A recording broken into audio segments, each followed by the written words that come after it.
Hi SGS, thought I'd just send this little video regarding my 20-ton press that you supplied me last week.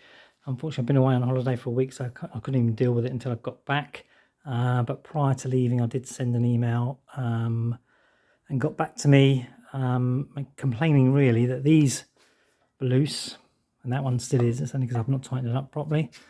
Same with that one, and the same with that bleed. I think it's a bleed screw. It was all the way undone on there, supposedly put together, tested and everything. I don't actually believe that, to be honest with you, because I'm sure that would have leaked any sort of reasonable test.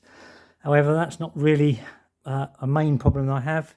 As you can see from here, there's actually no handle. It's been fitted back to front. The handle is actually on the rear, and unfortunately it's not just a simple case of unbolting the handle and putting the handle on the front.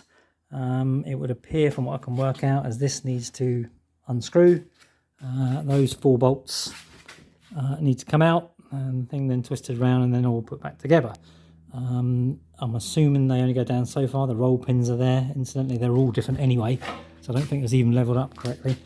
My personal opinion is it's probably not been tested that well, but there you go, SGS. Rather than me sending another long-winded email about trying to explain that, it's far easier to see it visually.